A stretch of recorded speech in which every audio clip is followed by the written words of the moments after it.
What is up, everybody, and welcome back to the Reviewer's Realm. Now, I hope y'all are ready to float with me to the very ends of the macroverse, because today I'm going to be reviewing hands down, my most favorite fictional story ever written in human history. What am I talking about? Well, it's It by Stephen King.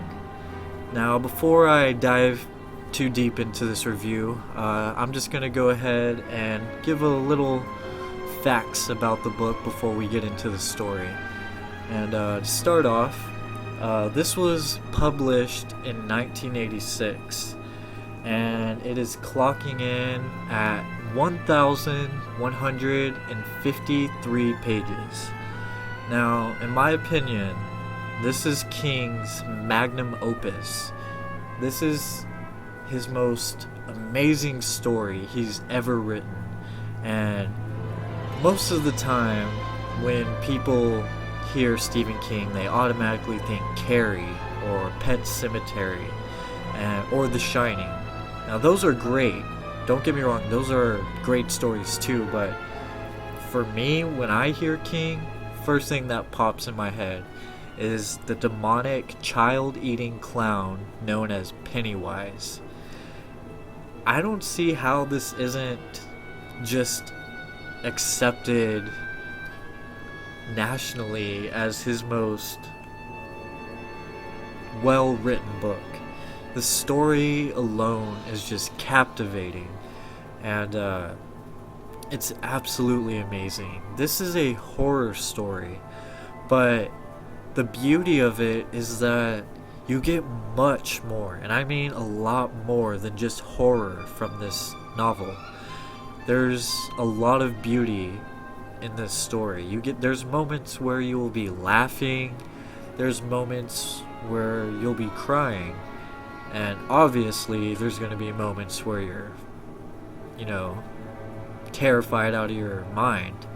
But anyways, let's go ahead and get into exactly what this amazing story is about. And it's a very interesting plot, and it's just great. But basically what this story is about is, in the small town of Derry, Maine, 1958, a group of 7 misfit children come together to defeat an ancient evil entity that is dwelling beneath their quiet yet strange little town. Now, what is that evil entity? Well, that entity is what the children refer to as It, because it doesn't really have any common main form that it takes. It's a shape-shifting monster that is not from our universe, and he's terrifying. But before I get into what it is, let's go ahead and dive into who the Lucky 7 is, which is the main child characters from this story.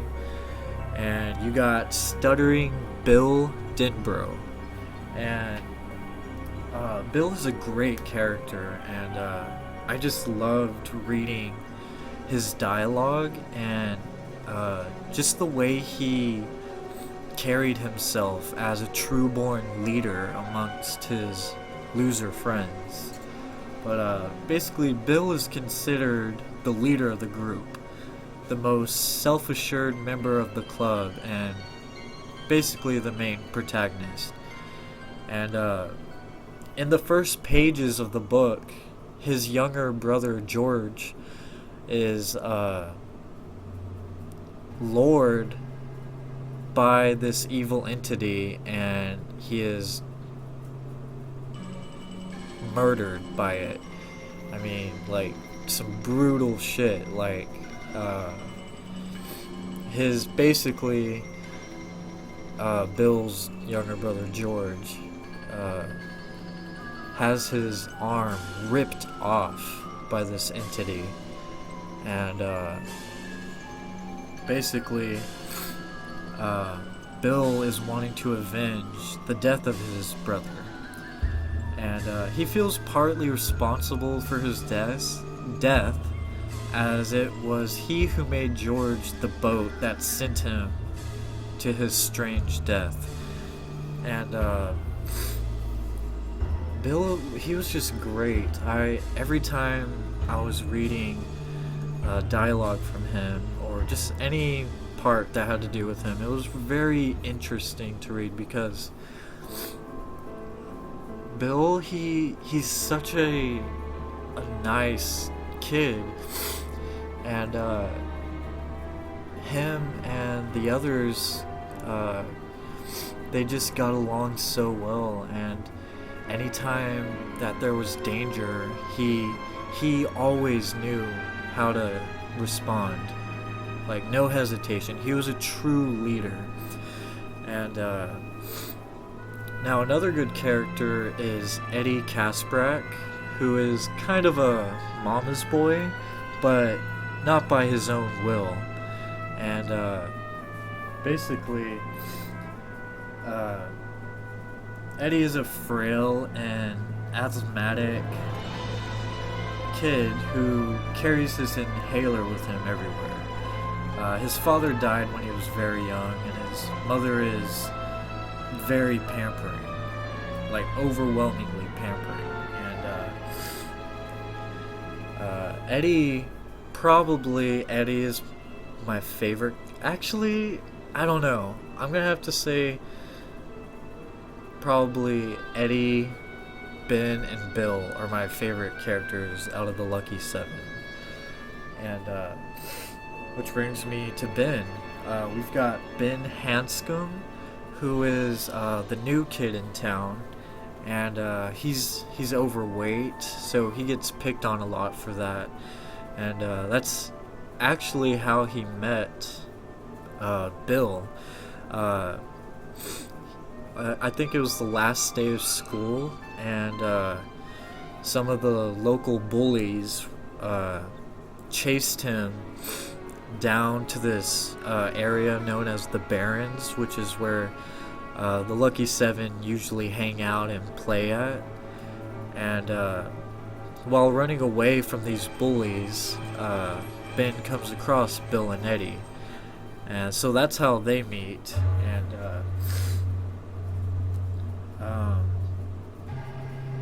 Ben is just probably the most relatable character to me, and he's such a sweet guy, and very, very friendly.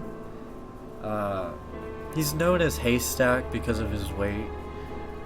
He's a very intelligent boy, but before joining the rest of the kids, he often spent his free time reading books at the public library, and he has the most sweetest crush on the girl of the group, which her name is Beverly. And Beverly Marsh is the only girl in the group of 7 friends. She's a very pretty, tomboyish redhead whom Ben has a crush on. And she comes from a poor family. Her dad is the school janitor. She comes from a very abusive household. Her father is just a complete asshole. And Beverly is a great character, and she's a very strong-willed person, and I admired that very much. And I don't want to get into too much of spoiler territory, but there's a part in this book where I loved her rebelness. She was standing up for herself, and she's just a great character.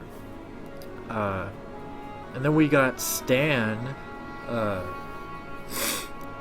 Marsh. No. I said that wrong. Stanley Uris, who is known as Stan, and he's the Jewish one of the group, and he's very laid back and very well mannered. He's a Boy Scout kind of guy, and one of his hobbies is bird watching. And honestly, Stan is a really nice guy and all, but in my opinion, he's probably the most undeveloped character out of the entire group of friends. But he's still okay though. And then we got Mike, who is the black friend of the group.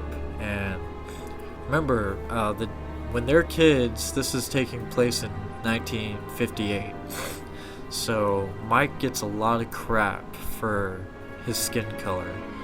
And just like how Ben was running away from bullies, and that's how he met Bill and Eddie, well, Mike was running away from the same group of bullies, which I'm about to get into them here in a minute. But he was running away from them when he came across the 6 other friends. And Mike is a really, really cool character. I really enjoyed reading his parts. And his father, William Hanlon, his father had some really interesting stories to tell, and like one of the creepiest parts of the entire book is a scene that has to do with Mike's dad. And if you've read the book, you know what I'm talking about. It's the fire at the Black Spot. And Pennywise makes, or I guess I should say it makes the most creepiest appearance in that scene, in the worst, most disturbing kind of way. But anyways, the last member of the Lucky Seven is Richie Tozier. And he's basically the comic relief of the story. And he's always cracking jokes, doing voices like he's an impressionist, and he's very wacky. He wears glasses, and Richie was he was really cool to read. And in a lot of ways, I feel like when Stephen King was writing Richie, he was writing himself, because I've seen a lot of like interviews with Stephen King, and I just feel like King put a lot of himself into Richie's character, and that was a cool thing to see. And so yeah, we got Bill, Eddie, Beverly, Ben, Richie, Mike, and Stan. And that's the Lucky Seven, which is the group of 7 children that unite together. And they're amazing. King writes childhood and the essence of childhood so perfectly. And I'm a true sucker for childhood stories, because childhood was such a golden time, you know, like all the innocence and all the just the great times you have when you're a kid. Stephen King writes that kind of stuff so brilliantly and so beautifully. He perfectly captures the essence of what it is to truly be a kid. And that alone should be enough to have anyone who hasn't read the book yet to go out and read it, because he beautifully writes childhood in this novel. And moving on to the next group of characters, we have the tormentors, the bullies that have been harassing the Lucky Seven all summer long. And that gang of bullies is Henry Bowers, Victor Chris, Belch Huggins, and Patrick Hochstetter. Now,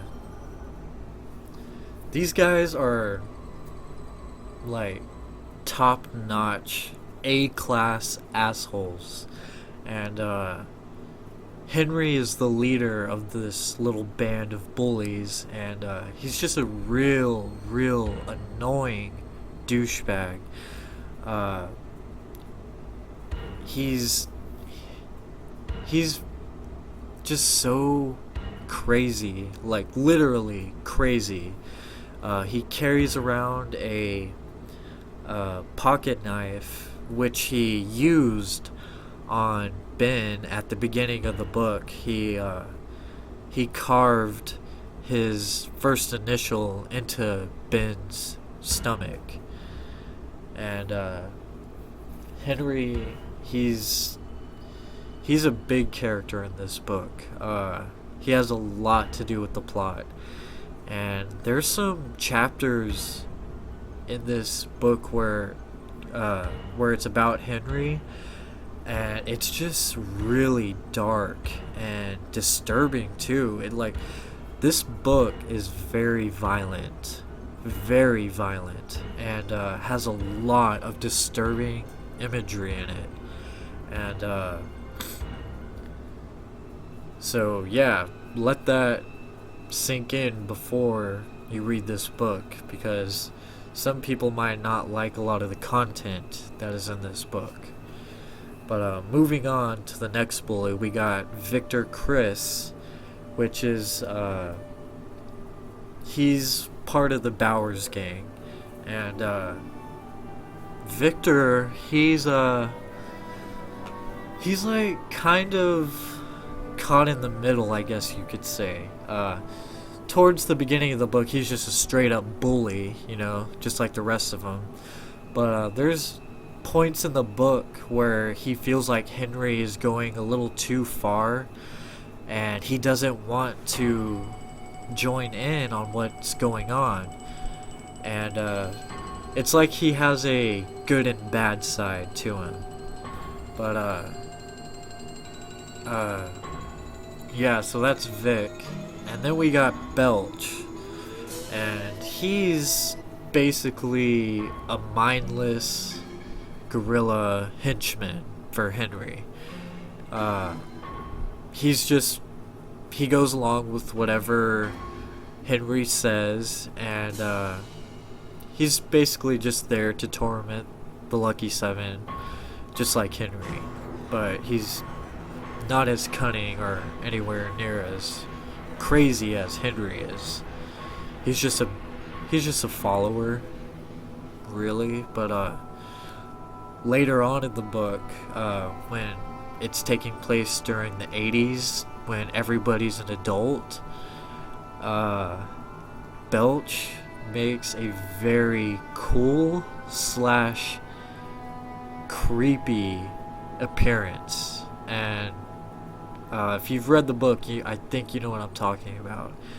It's when he comes to see Henry when he's an adult. So that was a really cool part to me. But anyways, then we got Patrick Hochstetter, which he actually is even more crazy than Henry. He's a very demented little boy, and he has a lot of dark moments in this book, and he's he literally has no conscience, and I don't want to get into too much spoiler territory, but he does some really, really fucked up shit, and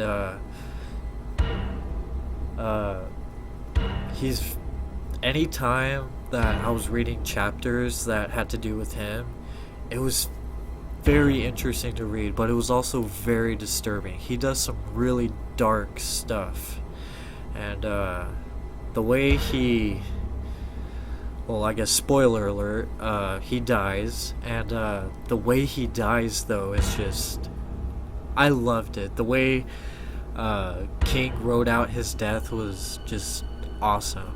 And if you've read the book, comment below and tell me what you thought of it.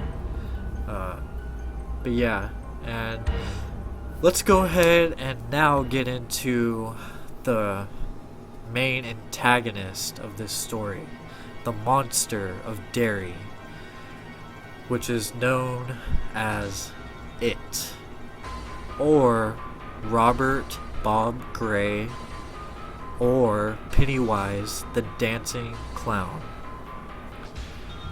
This monster, this fictional monster, is the most fascinating horror character I've ever come across in my life. I love this character. I am terrified of this character. I am fascinated by this character. Now, my first exposure to It was, I believe I was 12 years old, maybe 11, and I was at my older cousin's house. It was me, my brother, and my cousin, and she had the DVD copy of the 1990 miniseries that came out, starring Tim Curry, who played Pennywise's role perfectly. I know there's a lot of people out there that would disagree with me on that, but I think he pulled off Pennywise so great, so perfectly, and I just loved the way he pulled it off, and I can't see anyone else taking up the role of Pennywise. But anyways, yeah, she had the copy of the 1990 miniseries DVD, and we all gathered up in her room. You know, we got together. We were all little kids, and we popped it in the DVD player. And that is when that was probably the first time I was ever really, truly terrified of a movie. And I remember my older cousin, she was really cool, but she also played a lot of pranks. And I remember when the movie was over, she had a dog kennel in her room, right? And me being my gullible 12-year-old self, she opened it up and she pointed in there. She was like, "What is that? There's something in there. Go see what it is." And me being my gullible self, I crawled in there and I was like, "What? I don't see anything."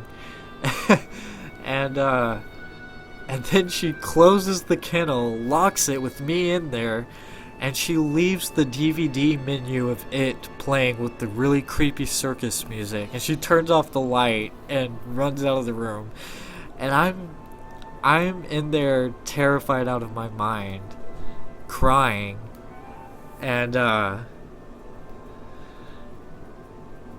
then, you know, eventually she came back and let me out. But good times. I don't hold her accountable for that. I don't have anything against her for that, so we were just kids. But that was my first exposure to it. And I remember trying to go to sleep that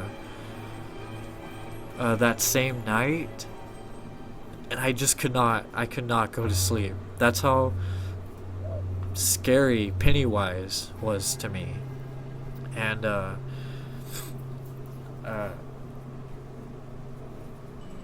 Tim Curry, he did a really, really fantastic job on doing that role. He scared a whole generation of people. There's so many people out there nowadays that claim that they're so scared of clowns, and Tim Curry is probably the guy who started all that, the fear of clowns. But anyways, getting more back into what it is, described as a mysterious, demonic entity of evil, it is a monster of unknown origin that preys on Derry's children and humans every 3 decades, stating it finds basically I guess you could say its preferred prey is children, because it's easier to tap into the fears of a child rather than an adult whose imagination has died down. And it says that fear is the equivalent of salting the meat, which that right there is disturbing as hell just to read. But that's why he takes on the shape of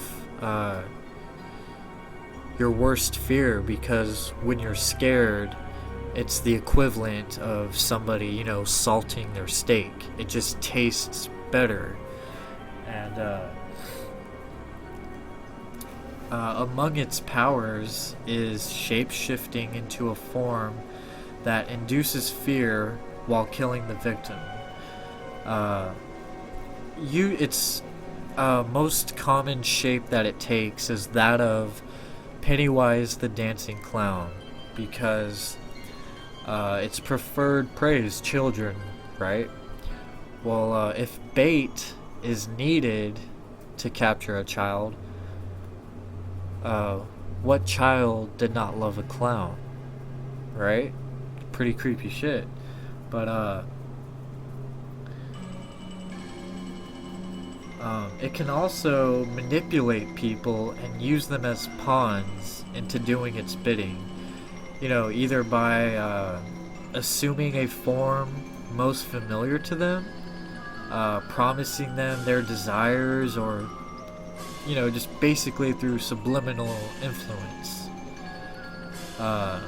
thus having control over what happens in the town of Derry. It considers Derry its personal game preserve, and the people of Derry its sheep. And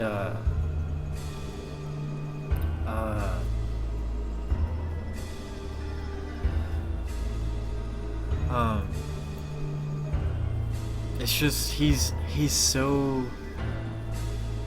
has such an influence over the entire town, and it's crazy.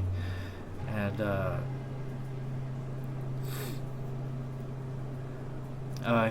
he has a lot of forms he takes throughout the book. Just like different fears from its different prey. But its true form, no human can ever really see its true form, because it comes from a different dimension, or it came from a universe that surrounds our universe, known as the Deadlights. And the Deadlights is basically where it came from. And that's where his true form comes from. And I'm not going to get into how he got to Earth, but on Earth he takes different shapes. I already got into that, I know, but he takes different shapes. But in the sewers of the town of Derry, where he basically lives, that's where he usually does not use any of his tricks or glamours, because as it's stated in the novel, quote, "It does not dress when it's at home," end quote. And there's some characters in the book that get a glimpse of what its true, most native form really is, but they can never quite make out exactly what it is. And it's described as some kind of living orange light. And it's also said that any human that tries to look at its true form will instantly go insane. And I guess it's because our fragile human minds just cannot comprehend what we're seeing when it goes into its true form, which I find that so fascinating. Throughout the entire book, you don't really know what it is, but as you get further along into the story, its origins slowly but surely start to get explained, and those are the most fascinating scenes of the entire story for me. And it's just so great. And all the Lucky Seven, all the kids, they're so relatable. And the whole half of the book where they're kids is definitely the best part of the book. Now, when the 80s come around and all the kids have grown up, they're called back to their hometown of Derry because when they were kids, they went to fight it for the first time, and they thought they had defeated it. And when they came out of the sewers, they all made a promise to each other that if it ever came back, they would come back to finish the job once and for all. And later on in the 80s, when they're all adults, they get a call from Mike Hanlon, who stayed in Derry, saying that it has returned and they need to come back. So the whole adult part of the book, when they're coming back to face it again and reunite with each other, they haven't seen each other since they were kids. When they're kids, they're like between 10 and 12 years old, and then around ages 13 or 14, they all of them except Mike move away to different parts of the country, and never really spoke to each other again. And when they reunite, as adults, when they reunite, it's a very special moment, and it's just very heartwarming. And I just really like the way King handled the feelings you have when you catch up with a old-time friend you haven't seen since you were a kid. He writes that kind of stuff so beautifully. And towards the end of the book, there's a certain scene where, when they're kids, it's after they defeat it for the first time, or so they thought. And there's a certain scene that unfolds with Beverly and the rest of the Lucky Seven, which a lot of people don't like it. A lot of people think it's really weird that King wrote something like that, and a little too much for some people to handle. And I get, for all the people who don't, and I'm pretty sure you guys know what scene I'm talking about. I'm not going to get into it for spoiler reasons, but if you know what scene I'm talking about, then you know what I mean about a lot of people not liking it and not agreeing with it. I personally, I understand the gripes that people have about that scene. It is kind of weird, I understand. It's a little much, but I completely understand the spiritual connectivity that King was trying to capture. And although it's in a weird written way, I also think it's very beautiful, and I honestly don't have that much of a problem with it. But yeah, and towards the last pages of the book, when the whole problem is solved and everything's going back to normal, it was very sad for me to read the last couple of pages. Like, I kid you not, I had watery eyes.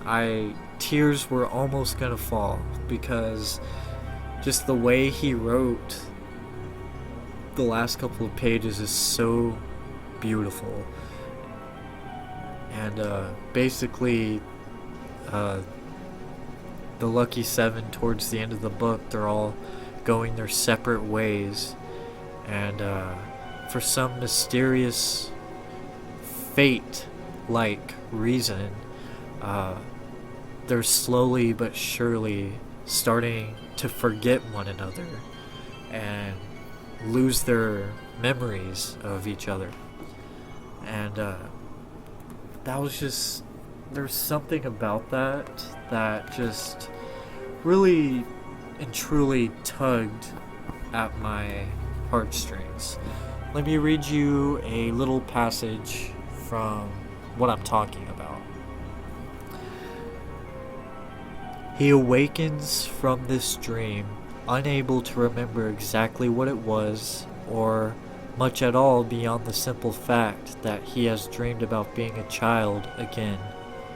He touches his wife's smooth back as she sleeps her warm sleep and dreams her own dreams. He thinks that it is good to be a child, but it is also good to be a grown-up and able to consider the mystery of childhood, its beliefs and desires.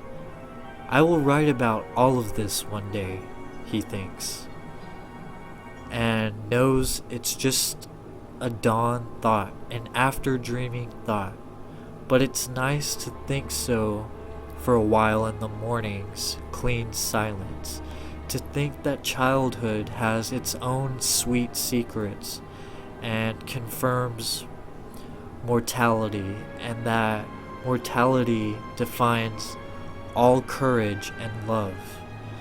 To think what has looked forward must also look back, and that each life makes its own imitation of immortality, a wheel. Or so Bill Denbrough sometimes thinks on those early mornings after dreaming, when he almost remembers his childhood and the friends with whom he shared it. That little passage that I just read to you, that right there really tugged at my heartstrings and really had me on the verge of tears. It's such a great, great, great little passage. I absolutely loved that. And now I'm going to talk about the 1990 miniseries for just a tad bit before I end up this review, but I gotta talk about it. So the 1990 TV miniseries starring Tim Curry as Pennywise, that little miniseries will always have a very special place in my heart. That was my first time, watching it, knowing anything about it was when I watched the miniseries before I read the book. And I was really surprised when I read the gigantic novel, because in the movie, or in the miniseries that came out in 1990, it's basically only like 60% of what the entire book is. Like, there's straight up super main characters that are just completely left out of the 1990 miniseries, which is understandable because it was a TV released episodic series, so they had a lot of restrictions, and their budget for that was not very high. So there's some understandable things about that, but still, if you've seen the 1990 miniseries and that's it, you've never read the book, you're missing out on so much gold. There is so much beauty that is in the book that is not in the 1990 miniseries. And so basically what I'm trying to tell you is that go out right now, do your life a favor, and go buy the book and read it. It will be one of the best decisions you ever make. But overall, gonna start wrapping this video up. Overall, I loved every single aspect of this story. There is terrifying, truly terrifying moments in this book, but there's also beautiful, beautiful moments. And I really don't have any gripes with this story. There's little sections throughout the book known as interludes, which you could just take all those sections out, staple it together, and it could be its own little mini book. I really, really enjoyed those little parts. They're basically just moments in Derry's history where it makes very disturbing appearances, and it's great. Those interludes are pure gold. I loved them. But anyways, I'm gonna go ahead and give you guys my personal score on Stephen King's It, and I'm going to give it a perfect 10 out of 10. I loved this book from start to finish. It completely captivated me. When I opened up the book, chains may have sprung out of the pages and just wrapped around me, because it had me in its grip. I loved it, and I cannot recommend this enough to anybody who has not read it. Please do yourself a favor and go read the most beautiful, most terrifying story ever written. It by Stephen King is a true masterpiece. King is one of the greatest storytellers of our time, and this novel is a perfect example of why. And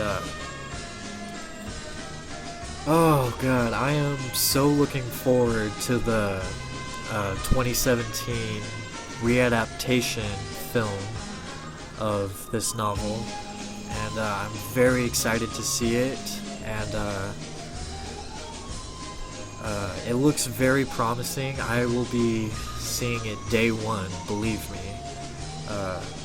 I'm even, whenever I get the movie ticket, I have this plan that I'm going to frame it and put it on my wall. That's how big of a fan I am.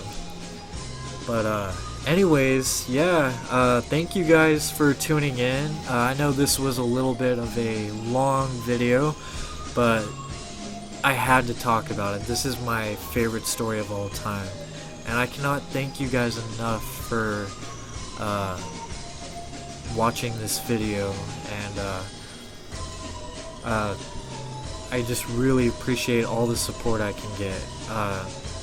If you did like this video, please be sure to go ahead and subscribe, because I will be making a lot more videos, and I wouldn't want you to miss out. So go ahead and subscribe, please. I will be coming out with a whole bunch of different kind of reviews, or just discussions, and I wouldn't want you guys to miss out.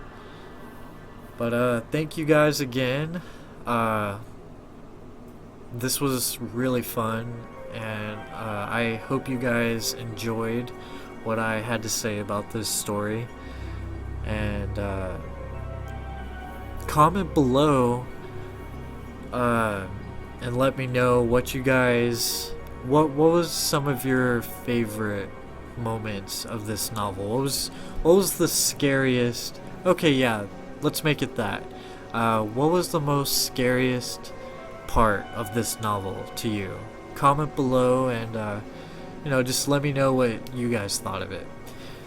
Anyways, thank you for visiting the Reviewer's Realm. I'm Billy, and I'll see you guys next time.